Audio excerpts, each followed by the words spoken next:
Okay, let's get back to that thing. See if there's any more. What's going on with tornadoes? Oh, there we go. Was this the one? Raising Cane's is celebrating National Chicken Yeah, that's Finger today. Day. Fortunately, I did not go Yeah. because This is the well, fake ad you technically see I could everywhere, order right? But this is DoorDash, Ebony, but a real game. Now I know what you're thinking. Aren't they exactly the same? No. I don't want to because order Ebony is the DoorDash. real number I've gate seen runner too game. many Gotta try it, huh? Nobody ever believes me, but this really is just like horror tornado stories. that we've been talking about. This thing is literally going in a circle now. So it went north. It's gone almost every direction it can possibly go at this point. I think it has gone every direction. But we have a tornado down here. This is issued here. This is a confirmed max alert issued by meteorologist Ethan Mock. Tornado is currently hitting near Harvey. It's near the Ingalls Memorial Hospital. Got a lot of buildings here. This is near the Amazon IGQ1, which I think is like maybe their, I don't know, warehouse or something like that. The tornado is now going south. All right, so this is now going south, and it's going to go towards East Hazel Crest. This is the most unpredictable tornado that you'll probably ever see. It is going in 16 different directions right now. And that's what I was talking about earlier. Look at this radar loop. We've seen some insane things on this stream. I mean, this is like so fascinating to look at. This thing is going in a circle. Might be some of the craziest storm mergers that we've seen. We have all sorts of rotation off to the east of this, but this is just circling over the town of Harvey. It's barely even moving right now. Not seeing a clear debris signature right now. Or yeah, it's right there. It's very faint. This is close now to Bulger Avenue, Head Avenue, and Anthony Avenue, just north of the Calumet Country Club, which was nearly hit by the tornado like 5 minutes ago. So it's basically trying to hit that same area again. Go. And the latest scale. Okay, yeah, go. There are other ones. The fact it was hitting a golf. I don't know why doing a golf course sounds funny to me. It's really not, but I just want to say it was Appleton. See what.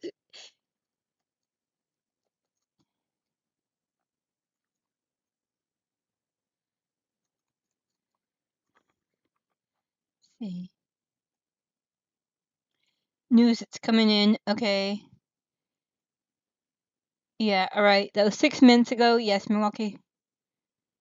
29 minutes ago. All right. Maybe I should look. Fond du Lac is Wisconsin. Oh. Yeah, like I said, I do not want to mess with a tornado. That's just all I got on that. Okay, so I gotta look specifically for. Let's just go here. Let's now go.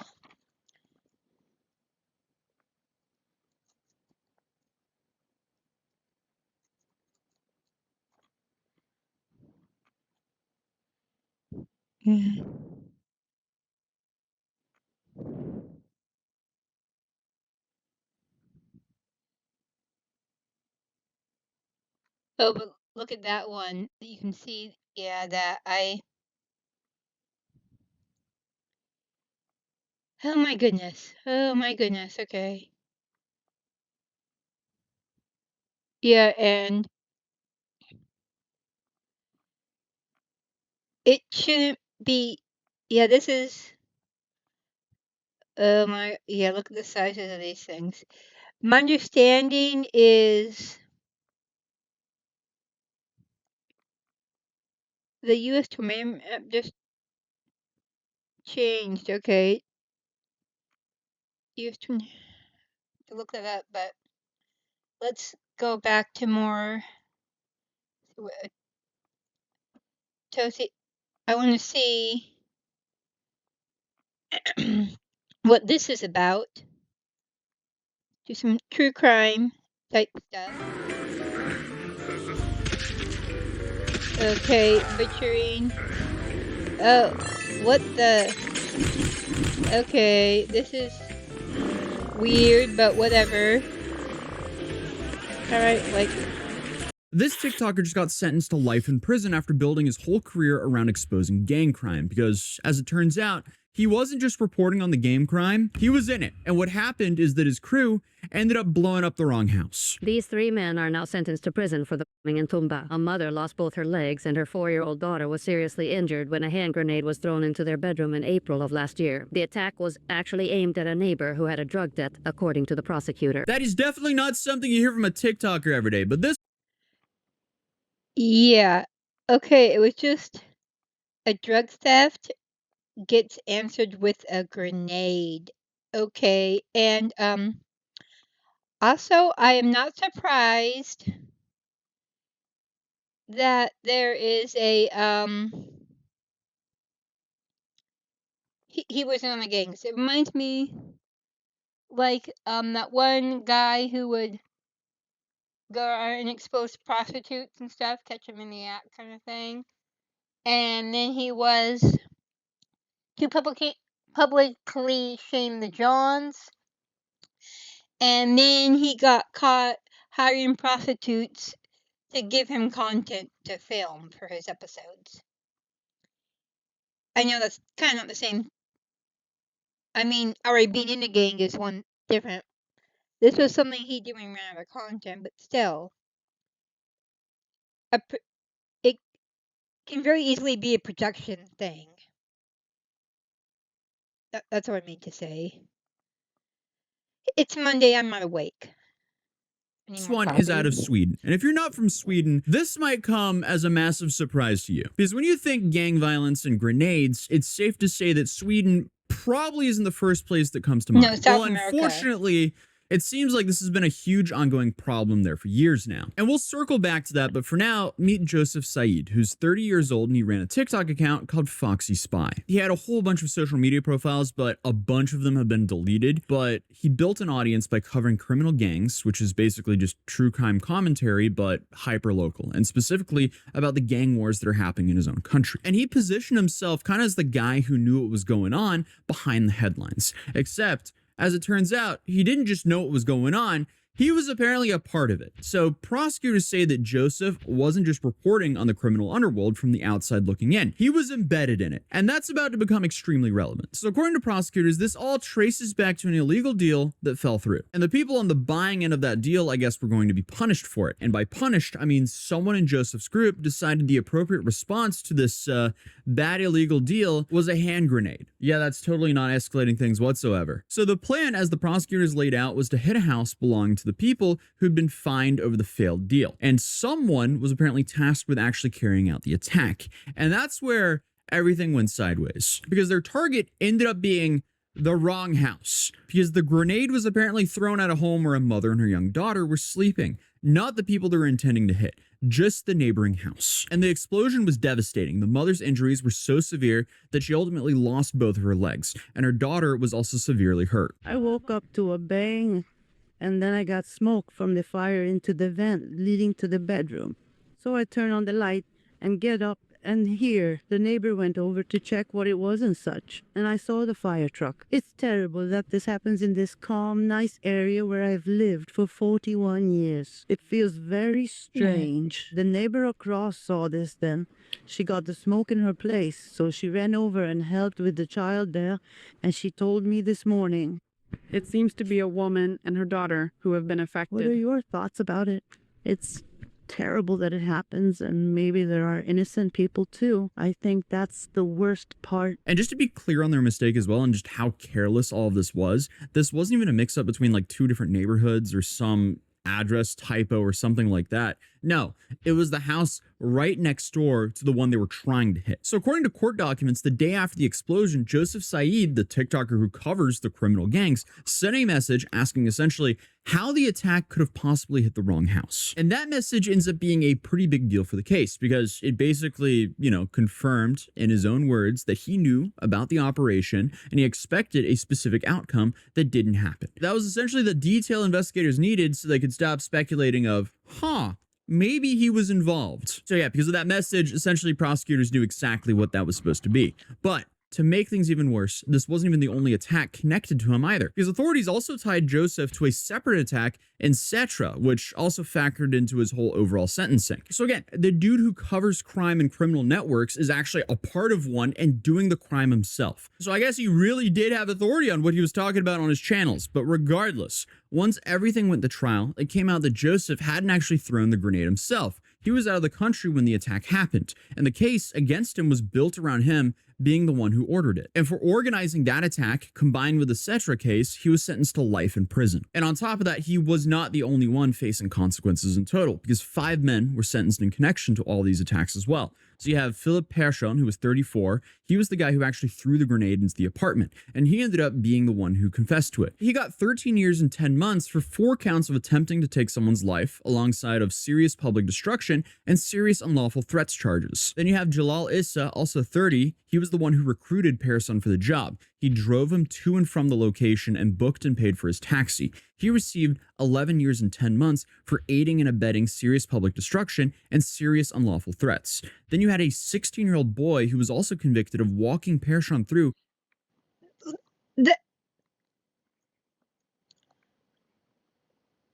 A 16-year-old.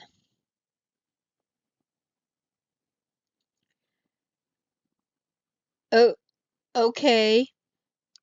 That there needs to be some extra like child endangerment charges or whatever brought against him. That is not.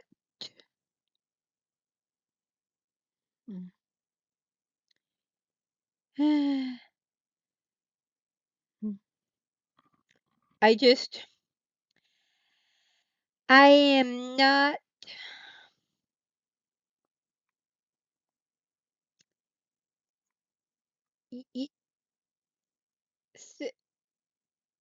I think it's not even. Okay, it is groom. I'm going to assume grooming, but a different kind of grooming. But it's still involving illegal activities.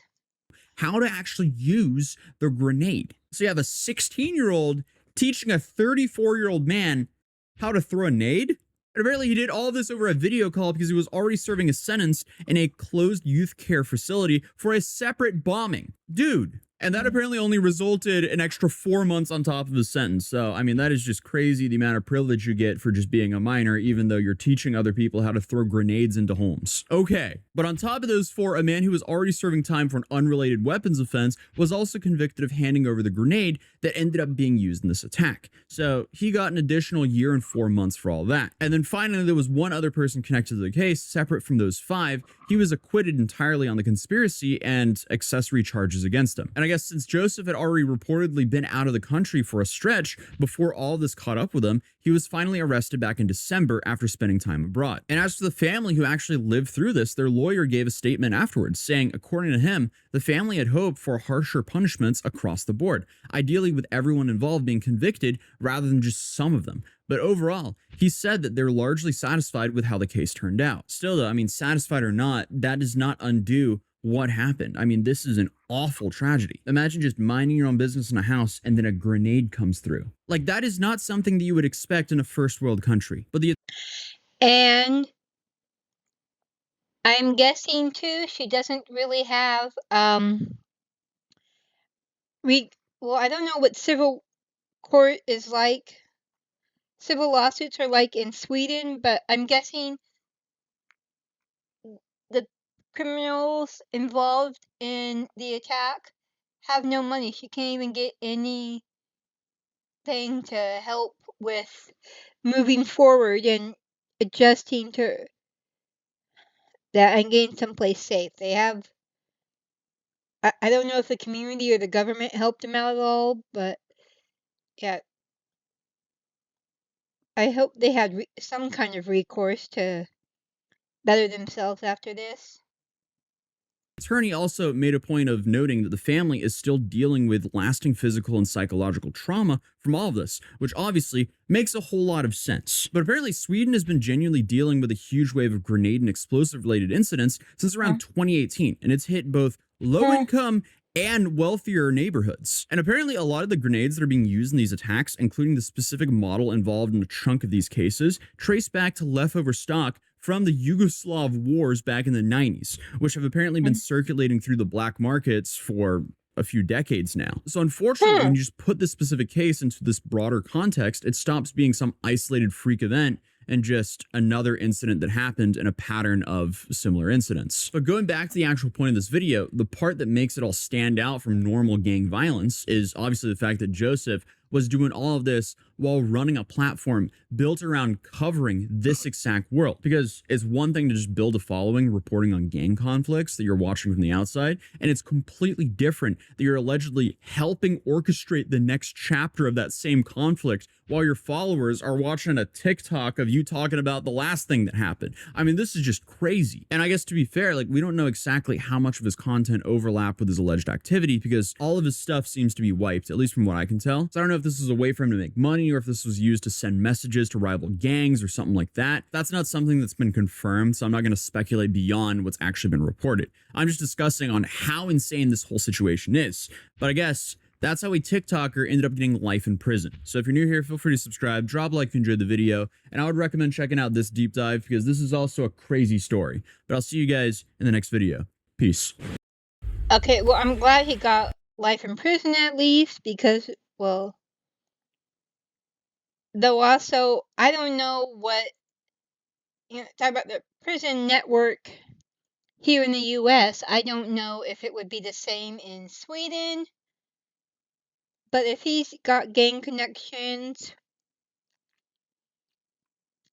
it might be a life sentence in more ways than one, depending on where he is in the food chain and all that stuff. Where is... There's my hero hey hat I want to see. I saw. No, not that. I don't care. Yeah, this is... Let's see what... This is only less than 3 minutes. Let's see. The new patch notes have dropped. We've got the new of consent right here. We've seen the skin color of consent, the height of consent, all that stuff, right? Plenty of other examples. But now, we have the profile decoration of consent. This person's been getting called out all over Twitter. The tweet got like over 1 million+ views on twitter.com right now, where they're mad at Discord for this new overlay. They said whoever has this as their frame on Discord gotta have their hard drive checked. I love... Yeah, I hope... Yeah. Obviously, it's some pop culture reference I don't get. I am hoping he will explain it. How they're not mad at Discord for, you know, trying to harvest people's personal information and their various data breaches, right? No, we're not going to talk about that. But this overlay, oh yeah, that's the problem, guys. This overlay. I can't believe Discord would do this, everybody. Discord was my favorite app. I gladly gave them my personal information when they wanted that. But then I saw they released this overlay, and that was the line that's when they crossed the line. That's when they went too far. And the OP's tweet whining about this got over 17,000 likes on twitter.com. So hopefully there really is like over 17,000 people also upset at this, because that would just make it even more funny. By the way, the irony of these people getting mad at literally an angry overlay, an angry frame on Discord, that's just the icing on the cake. But why are they so offended? Well, I guess they're saying this is like referencing the cute and funny meme. And it's like, bro, come on. Being offended on social media is always pathetic. But it's also, in this context, a tourist moment, a massive tourist moment, because bro's acting like, and whoever's agreeing with bro, acting like this is a new thing, right? Like, oh, the angry emoji. That started with the cute and funny meme. And it's like, absolutely not. At most, that meme's what, maybe 10 years old at most? But you can go back and watch old anime or old manga, and this emote's basically always been a thing that you'd see pop up here and there for, like, you know, the comedic angry bit. So it comes off like bro doesn't even know what he's talking about either. Hold on a second. It gets even more funny, because as people began to mock the OP locked the comments. Wait a second, it's not a hive mind. Wait a second, people are laughing at my take. Oh yeah, we gotta lock the responses. We can't have that. So now we have to take a look at the responses. Let's see what's got them so upset. Well, we've got responses like this. How chronically online does one need to be to immediately think of that? And a lot of people showing off how they now bought that Discord border and are using it. The irony of the complaints only actually driving sales. Here's another example. Guys like, oh no, anyways, bought the border. Another showing off their new border and saying, thanks, I bought it now. There's an endless amount of examples we could take a look at, but I'll leave it there. I think you get the point, and that is the latest. Have a great rest of your weekend, and I will see you in the next one. Okay, it just... So, let me understand... Well, first let me get past this stupid ad.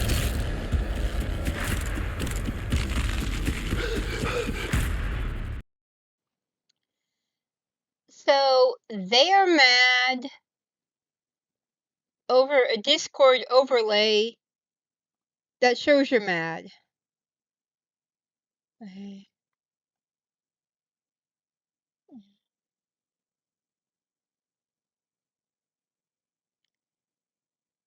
That... I just... I'm trying to get my brain to process that. Let's see.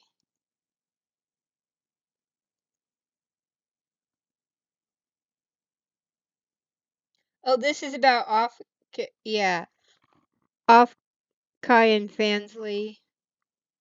Yes,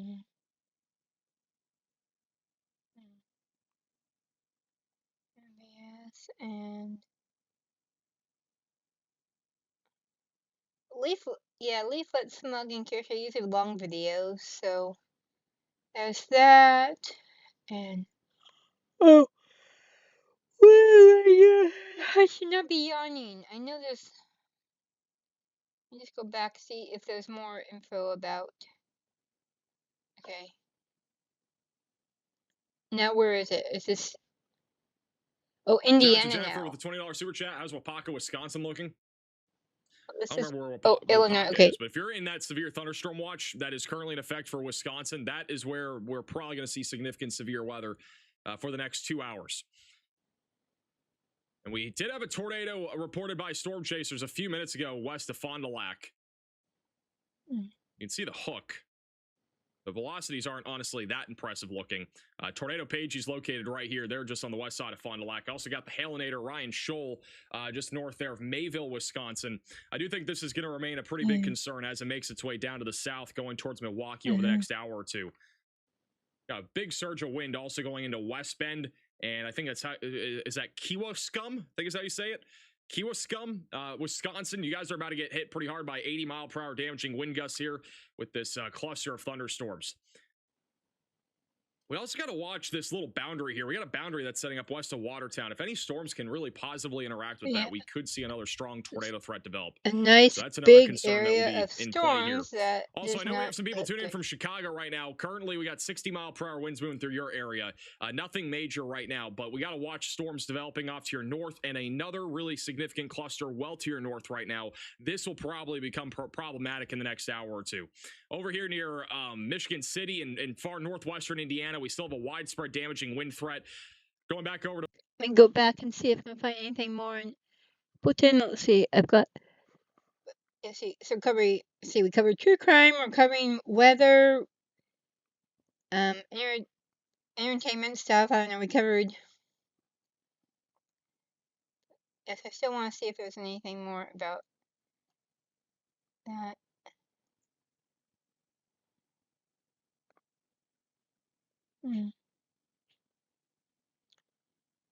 So 12:40. Okay, well.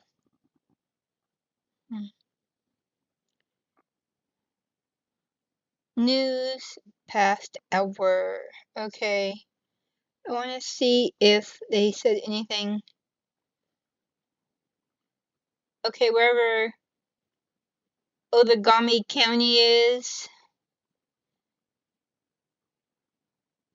22,000 residents lose power. And then we have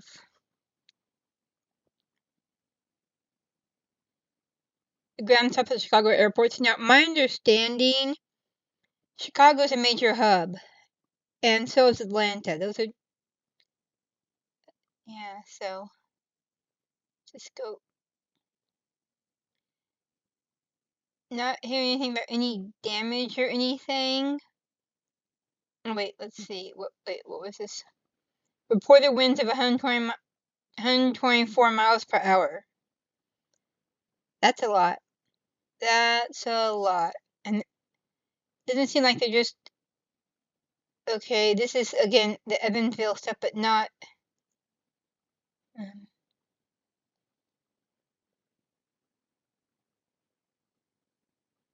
mm, mm. Okay, they're not really say... Okay, yeah, it must still be too early to, like, have info on the damage, or it may be not safe yet. But yeah, I really want to know what's going on with it. Are people okay? But yeah, let's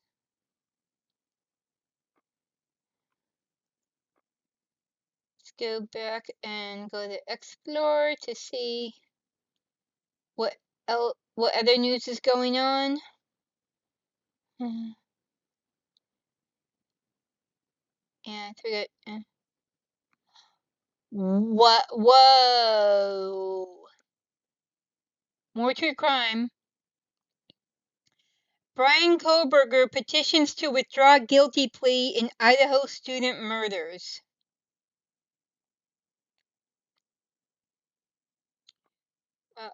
Dude, this was...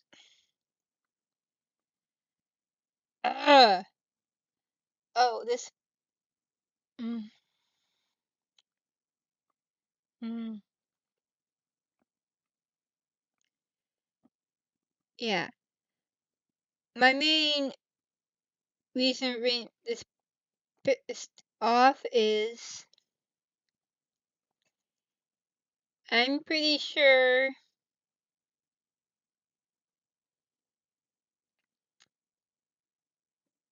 this is just a... Given what I know that's been reported about him and his, like, wanting to be in criminal investigate, like a forensic person or something, I forget exactly what it was. I'm thinking this is his way to try and prove he deserved to have, the job he wanted or whatever. Like, so some stupid ego trip, weird mental flex by him, or what he thinks is it. Trying to show everybody up and show him what he's really made of, blah, blah, blah. I don't know. Just random thoughts going on. Secondly, yeah, we were just watching a video of Batosi. If you remember, that woman who claimed to be psychic and found the real murderer with a tarot card reading and just lost lawsuit, keeps her lawsuit and appeals and all that stuff against a professor at the University of Idaho. That woman has refused to admit she was wrong, and I know she's going to be all over this and saying and doing whatever she can to vindicate herself. This is just be me. This whole situation is just pot stirring on another level. See what everyone else has to say. Mm,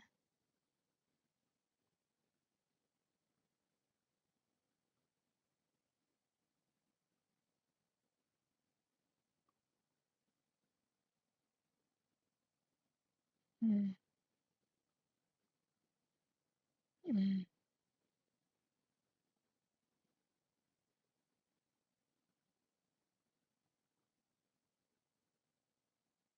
mm.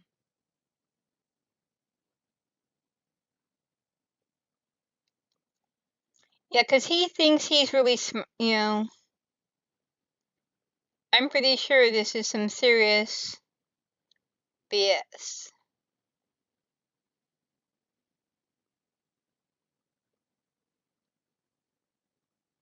Mm,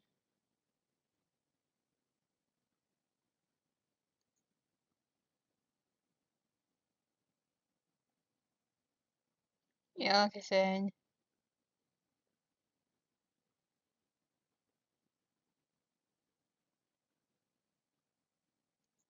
Mm,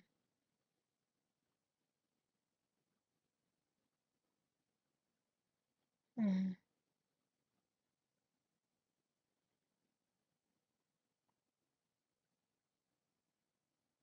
mm. No, okay, so that's it. Now let's go. Marmalade? Marmalade, be a good boy, please. Mm, yeah. Uh, oh, here, this is a short video by Leaflet. Only 14. Let's watch this one. I want to see what this is about. Raising Cane's is celebrating National Chicken Finger Day. Check yeah.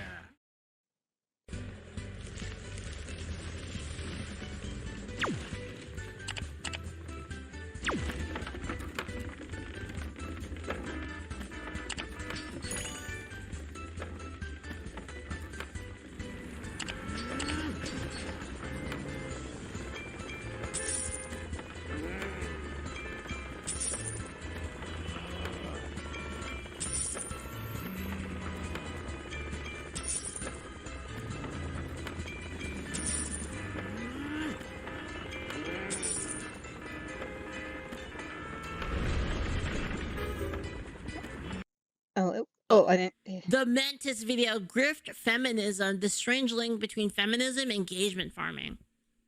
Oh. Hype. Love Hey, Mantis. internets. If you've been paying attention to social media at all, especially on X, you may have noticed a strange resurgence of feminism. And you may have also noticed that the takes from these feminists are really, really bad. Ridiculously bad. Unbelievably incoherent, hypocritical, and self-contradictory. Here's just a few examples, and these aren't even cherry-picked, by the way. This is all pretty par for the course. Starting with this one. You act like a man, then watch and learn, and maybe you'll become one too. And I really love this one because it's almost ingenious in its stupidity. Because it's trying to take a jab at gender roles, but it's doing so by insulting the guy by not fitting a weird idea of the male gender role, which means it just contradicts itself. In order for the argument it's making to make sense and actually have the gotcha punch it's trying to make, you'd have to concede that gender roles are in fact valid things that society should care about, even though it's complaining about gender roles. So it's an impressively bad argument, almost as if it's intentionally trying to be bad. But let's look at another one. You can't get a death certificate unless you have a birth certificate, therefore abortion isn't murder. This is one of the best arguments I've heard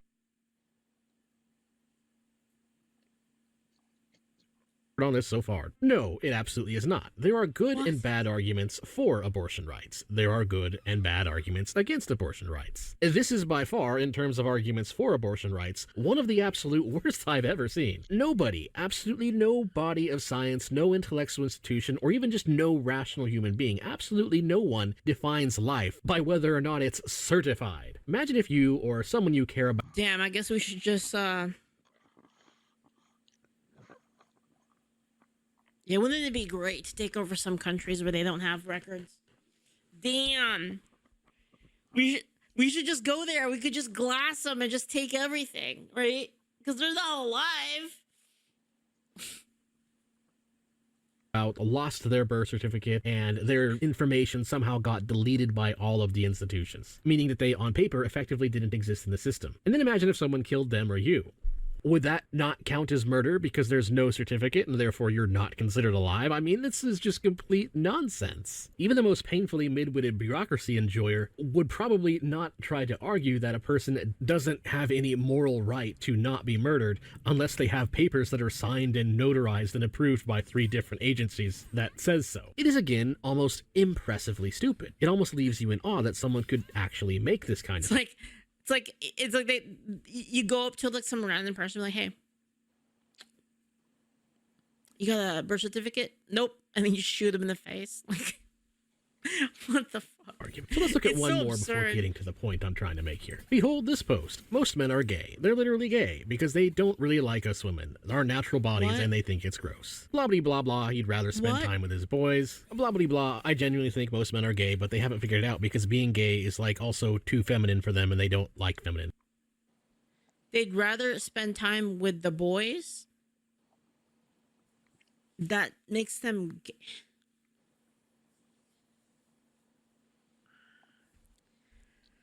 oh my goodness. This one just almost takes the cake. It's not even trying to be coherent. So a guy has a man's night out with his buddies, whether it's going to a sports bar or whatever, and that counts as gay because he's spending time with friends, which is of course completely platonic. In order for it to be a gay thing, it needs to be sexual in some way, and everyone kind of knows that. It'd be very bizarre indeed if we sexualized every single interaction with another human being, which is interesting because usually the over-sexualization of completely normal things is something that feminists tend to complain about rather than tend to support. So not only does it seem like the feminista posters from the early 2010s have suddenly just come back, but they also seem to strangely be dropping the most utterly ridiculous, low IQ, misandrous takes they possibly can. It's almost as if these takes are impossibly bad, or Yeah, and blue check mark. Blue check mark. And so, like, what do you hope to accomplish? What do these people hope to accomplish, honestly? Always look at what the end game is. It's just so stupid. almost as if it's intentionally bad, like the whole thing is fake. And the reason it feels that way, the reason it seems to be fake, is because it almost certainly is. If you look at the locations that these accounts are coming from, you'll notice a strange pattern. Nigeria, India. Abraham Lincoln united a nation that was deeply divided. He gave his life as a martyr for the cause of peace. Every hero's journey begins. Hear me out, chat. Hear me out. We can solve almost all our problems if we just ban a couple of countries from from the internet. In general, we just ban them off the internet. It would solve almost all of our problems. I guarantee you. Like, we have no, like, if we just cut communication with them, like, just done, no more communication with them, we wouldn't have fucking, like, call scammers. Like, you wouldn't need, like, freaking Kid Boga and scammers payback and stuff like that. It would be over. Nigeria again, Southeast Asia, India, Nigeria, Southeast Asia again, India again, Africa. That's right. We should build a wall, a great firewall. Yeah. I know that's one thing, This is like, you always check your sources, by the way, people. Please never assume what someone is telling you means anything. Please always check.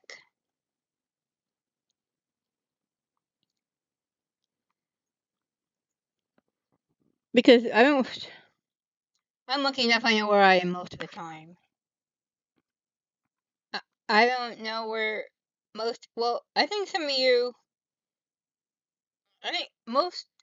yeah. I think a few of you are in the US. I'm gonna go out on a limb and say that. Some of you are. It's gonna be beautiful. Beautiful, beautiful wall.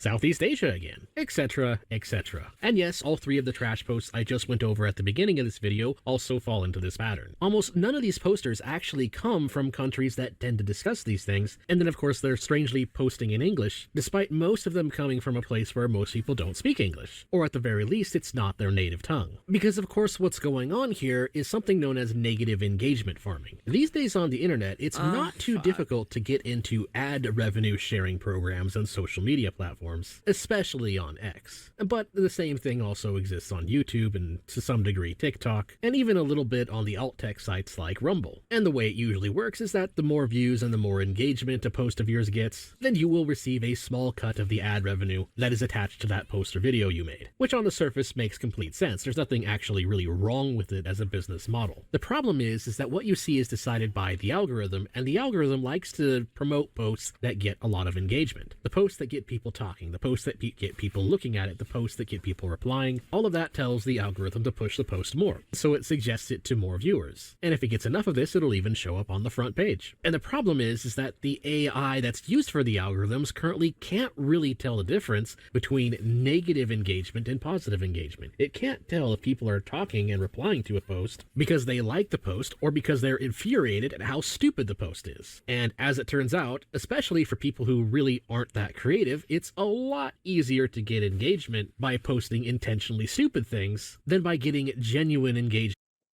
Yes, I want to say also, the like body cams, you watch like body cams and stuff. A stage interaction for engagement farming, you really can't tell anymore. Is this real or fake? Because it might be a skit, but there are people who genuinely act like that, so you just don't know.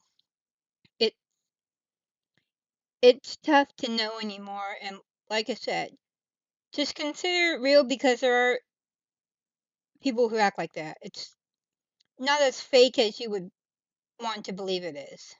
Positively by posting intelligent or otherwise creative things that people actually want to see. And so someone who just wants to get some money and doesn't actually care about the content they're making and doesn't actually care about whether they believe what they're saying, or in other words, if they're just a grifter, then the incentives are, especially for a person of low IQ, to of course post intentional nonsense. Post things that get people riled up. Post the crap that gets people to reply to a post, regardless of whether or not that reply is a positive reply. And ordinarily this wouldn't be that big of a deal, because honestly, ad sharing programs, they're not really that much money. For example, I myself have a monetized X account, and occasionally one of my posts will go semi-viral. It'll get 500k or 1 million or something views. And so on average, I get anywhere from about 75 to 250 bucks a month from whatever I just happen to randomly post. It's a nice bonus, but not really enough for me to care so much about that money. Because of course, in the first world, that is of course not a sustainable, livable wage. Unless you're one of the accounts that has 1 million followers or so, consistently getting millions of views on everything you post, you're generally not going to get that much money. But the thing is, to someone living in the third world, especially if they double down on their engagement farming methods with multiple accounts and sock puppets, then they can probably push it to about 500 bucks a month, or even 1,000, which is actually quite good in the third world. For them, that's a living wage. And so that's where all the silliness comes from. They're just posting the crap that they know will get engagement, which then brings us to the question, why on earth do they all seem to be choosing feminism? And you see, that's where things actually get a little bit more interesting. There's thousands of different things they could choose to pretend to be, and that they choose feminism. And that's a question that I believe I, as a philosophy channel, can actually shine a pretty big light on as to why they choose it. You see, in our intellectual institutions, both academia and the media, or the cathedral as it's sometimes called, if you're into Yarvin, feminism is kind of a unique ideology in that it holds a very highly prestigious position, despite not actually being a well-fleshed out philosophy. For example, most feminists will claim that they have just kind of a general belief in gender equality, but even many academic level feminists have trouble answering whether that's an equality of opportunity, or equal property rights, or equality as in equity. They don't really have much for an epistemology, and it's extremely rare to see them engage in any kind of real good faith discourse, especially with any of their critics. Rather, instead, feminism again kind of enjoys this uniquely privileged position where it is heavily supported by just about every single media and every single academic institution, despite not actually ever really being expected to actually intellectually defend any of the claims it makes, instead opting to just label anybody who disagrees with them as a misogynist, which has been entirely to their detriment. Because the thing is, when you completely refuse to listen to any kind of criticism at all, what happens is an ideology becomes very easy to poison.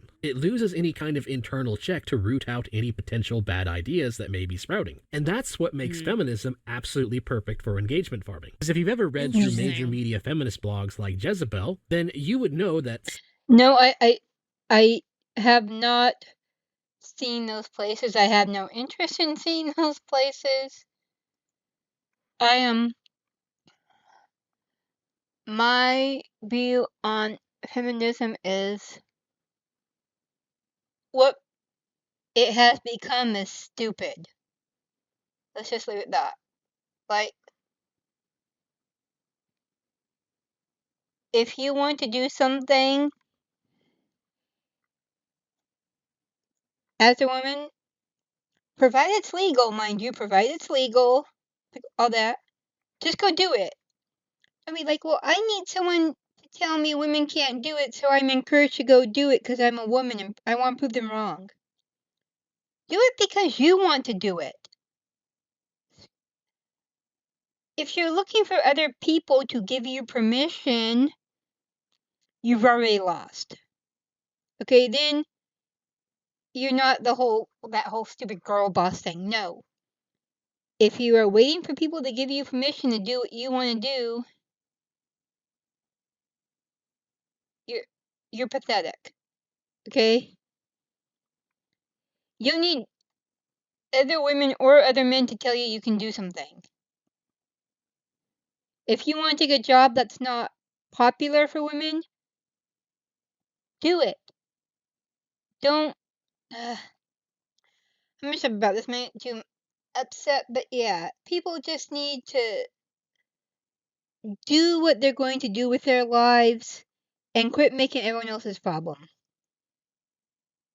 Sadly and unfortunately, these low IQ takes that these third world engagement farmers are giving out really aren't that much different than some of the takes that actual real feminists have been pushing out. If I, for example, saw a Jezebel article posting pretty much the exact same thing, like for example, this little clip right here, where this engagement farmer from Nigeria is basically trying to argue that men are the ones who are always doing the cheating, that only men are the ones who are disloyal, I could totally see this level of low IQ misandry being unironically repeated on actual mainstream media feminist editorials. It's really not that big of a stretch at all. I mean, it's pretty much what we saw with the bear or man in the woods question. That's just kind of the level of low discourse that most feminists are engaged in these days. Dude, the bear in the woods question was like the biggest litmus test for dumbasses, honestly. It was so perfect.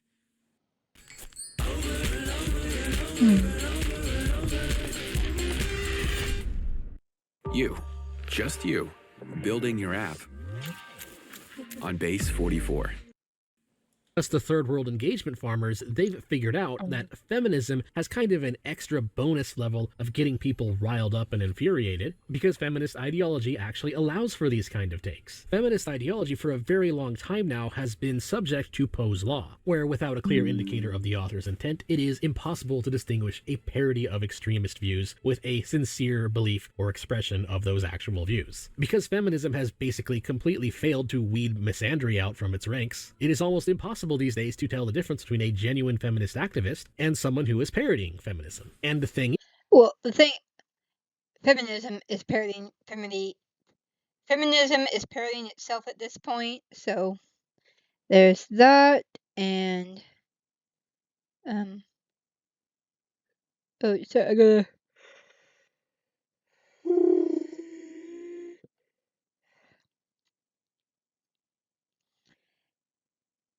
they don't want to gatekeeping is not the point like we think it is. The only thing they want to gatekeep is people who actually want equality, because they don't want equality anymore if they ever did. is what we're seeing here is the evolution of Poe's law. Poe's law in the age of social media monetization, where the more infuriatingly mid-witted and astroturfed an ideology is, the more attractive it becomes to engagement farmers. A feminist could almost certainly get away with posting any of these memes that are being posted disingenuously by these engagement grifters who probably don't even really believe in feminism, and an academic could have one of these memes up on a projector or something during their lecture at an actual feminist conference hosted by an Ivy League university probably, and I could easily see them getting away with it. Nobody would call them out on the obvious reasoning mistakes that these posts are making, because everybody involved in these institutions kind of knows that anybody who questions feminism, even anybody who just points out something wrong in good faith, will just immediately get dogpiled and falsely accused of being a misogynist. The very harsh truth is that actual real feminist philosophers have not been held to any real academic or intellectual standards for at least the past 30 years. If you were to graph out every single ideology and philosophy that is treated with some level of respect on your average English-speaking university campus, and graph it based on the level of respect it is given, in comparison to the intellectual rigor that is required of it, and feminism would stand out as an interesting outlier, where you could probably just spew a gish gallop of fallacies as a feminist, and yet the average university professor would be like, yep, clap, clap, clap, that's some good intellectual discussion there. Yep, ace dissertation, thesis accepted, PhD candidacy approved. And so engagement grifters who are choosing to pretend to be feminists, they're just jumping on the grift feminism gravy train. They know that they can rage bait an engagement farm by saying obviously ridiculous and misandrous things, and yet there will be an aura of credibility behind what they're saying, because it's entirely believable that an actual academic feminist would say something like this. Yeah, that's like what I said. The thing is now, it's like hard to know if it's clickbait, rage bait, fake stuff or not, because people will actually do that in real life. People will actually think that, so you just don't know anymore. And it's certainly believable that a general standard bimbo feminist would say something like this, because, I mean, they frequently do. And that makes it the absolute perfect rage bait. Anyways, that's all I have to say. Thanks for watching. Please like, share, comment, subscribe. Wow. And if you want to help support my content, which is very much appreciated, you can do so on Ko-Fi, Subscribestar, or by buying some merch. But for now, that is all. Thanks again for watching. Till next time. We should just ban them off the internet, guys. We don't need them. We don't need them. All right. I'll link you guys that one by Mentis.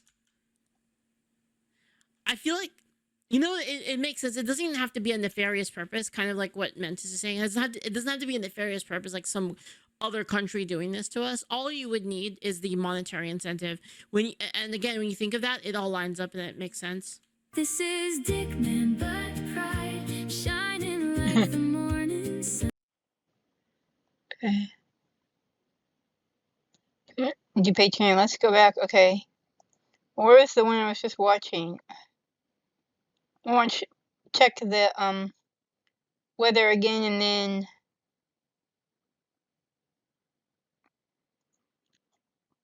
do a palette cleanser.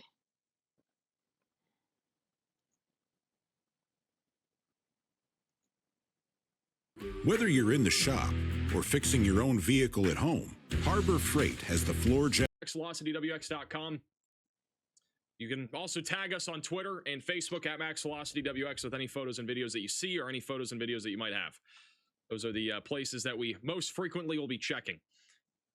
Chicago is about to have a pretty dangerous flooding threat. So, guys, we got a 4-in-1 special. All right, we got basically the 4-in-1 when it comes to a shampoo bottle. Right, that's basically what's happening. We've had tornadoes that have been significant. We've had significant wind, hail, and now we have major flooding that's ongoing now near Chicago. We got training showers and thunderstorms developing near Aurora, St. Charles, Joliet, Hammond, and back near Chicago. If you live in this area, we got to get ready now for flooding. If you live in a low-lying area, this is your time now to make sure you have a plan ready to go in case you got to evacuate. Or something like that. Flooding is going to become a big concern over the next few hours as all this rain just trains in this area. But Cook and DuPage counties are the main might have been places moving, at but I'm risk not right sure. now for that flooding threat. Back over in northwestern Indiana, we have a widespread damaging wind threat continuing. Upwards of 80-mile-per-hour winds still happening here. Back over near Watana, as well as Hannah. Danny says, I have to go to an eye appointment doctor soon. My mother just left to drive to Plymouth for work. Yeah, definitely not the best time to be doing that. I mean, driving to Plymouth probably is okay because you'll probably outrace the storms, but going to an eye doctor appointment right now is probably not the best time to do that. Got 80-mile-per-hour winds coming your way right now. So a little bit of rotation east of Michigan City. It's not much, but at least a low-end tornado risk right now heading towards the Olive and South Bend areas over the next several minutes. Also, shout out to Owen and as well as Nathan with the Venmo donations. Really appreciate that. What's up with the Naperville, Illinois area? Naperville is pretty much just going to be looking at flooding rain for the next few hours. There could be some more severe weather near Chicago. It's going to depend on these storms back to the north of Milwaukee. Which this one, north of Milwaukee, still has an interesting looking hook right now. I'm going to put Storm Chaser Ryan Scholl on here. He's going to go to the slot 2 there.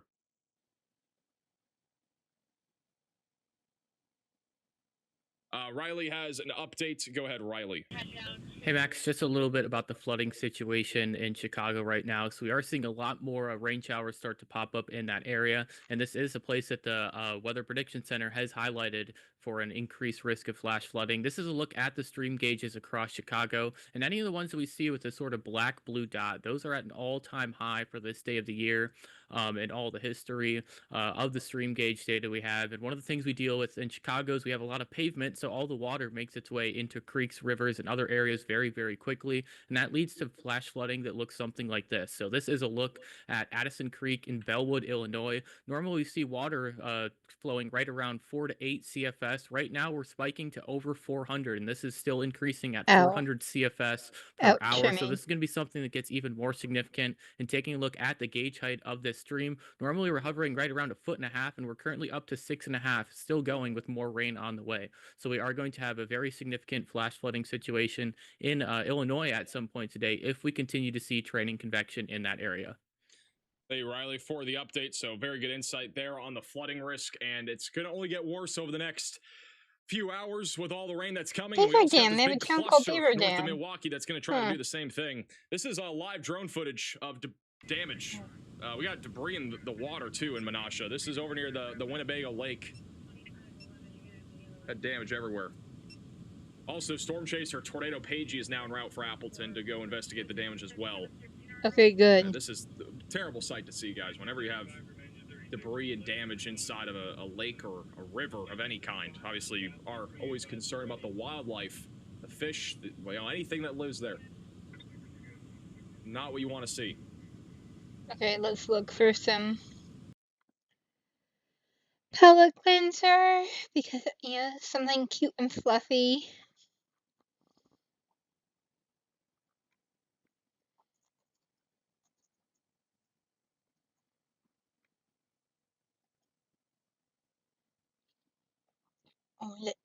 Oh, that's way too long.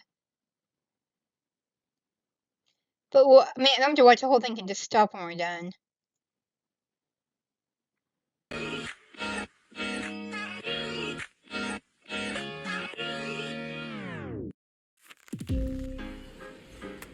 That's the interest rate you get from your bank? You deserve to earn more.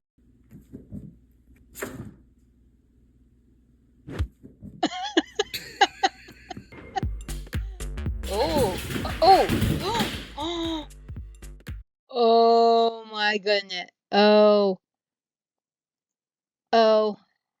Okay, that wasn't so cute. That actually hurt. I mean, that's one of those Egyptian cats, I think. But the damage to the TV, oh, that hurt. That hurt. I understand that pain. Oh, Slinky Kitty. Slinky Kitty. Slinky Kitty coming down the stairs.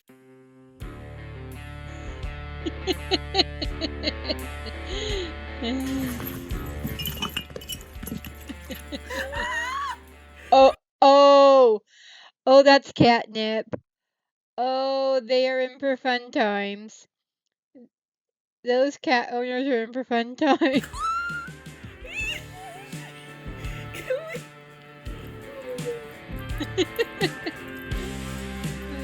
Living their best life. Look at her. She's staring at my shirt. She thinks there's a dog in my shirt. Oh. That wasn't the old video. That's a bit. Oh, poor chunky kitty. Oh my god, this is not happening. Decent sized mouse.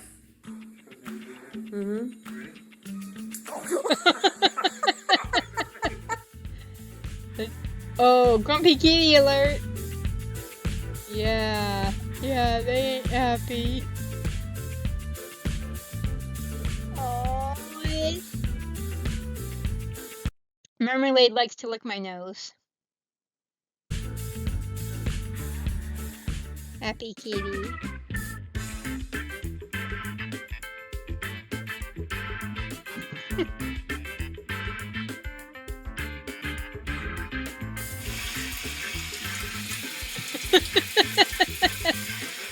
This is where we can't have nice things.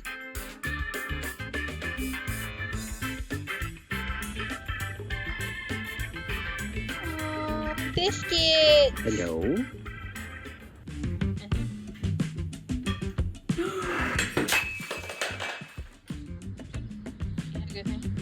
Oh. Oh, the pork.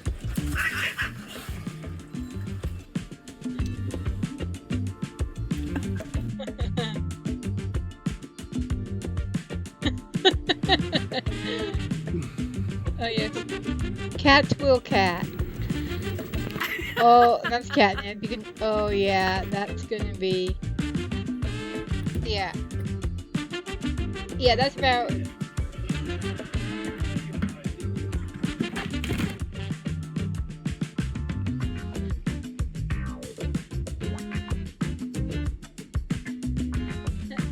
Normally it doesn't quite look like that. Oh, cute little pups! That's a fox pup! Come on! Scottish Fold! Lynx was a Scottish Fold. Lynx was a cat. My favorite cat who unfortunately disappeared last year or year before.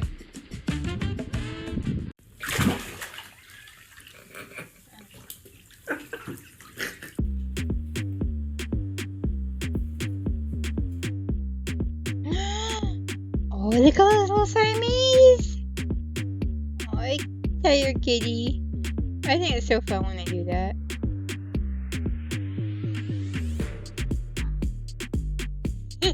I want those kitties! I know I can't have them, but oh, it is okay. Okay, sorry, buddy. It is time to call it a day. So, yeah. I appreciate you all stopping by. And yeah, the news. Yeah, there will be more Wednesday. I will try and give updates on the tornadoes that happened today, what's going on with those areas that got hit, and what's going on in Seattle. Oh, I didn't even look up the California. Hold on, let me actually do that. I know it's a teeny bit late, but I want to check California. Just a minute. I do want to check California. Something.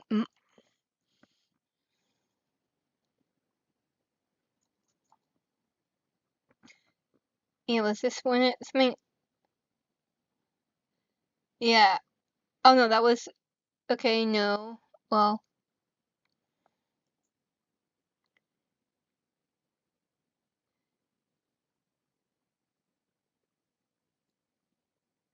Okay, let me just go here. Let's just go. Okay, boom. Michigan, California. Okay. Morgan Hill. There it is. Yeah, there was. I know I'm kind of getting rid of the palate cleanser, but I want to see. 1 died, 6 injured. Mm. Mm.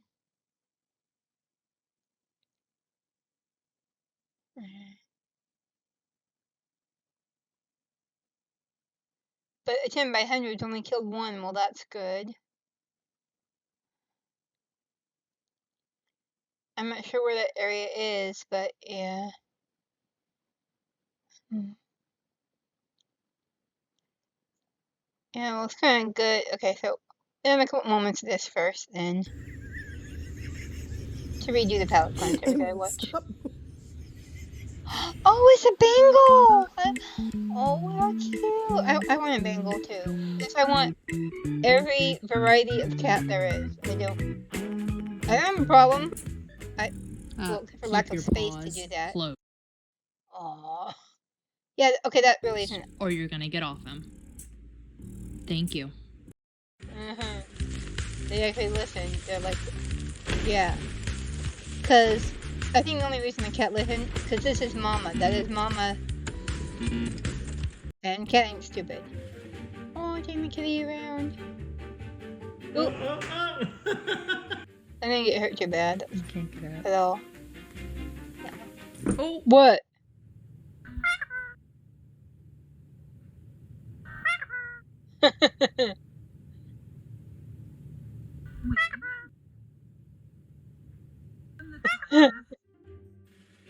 Aww. One more little clip.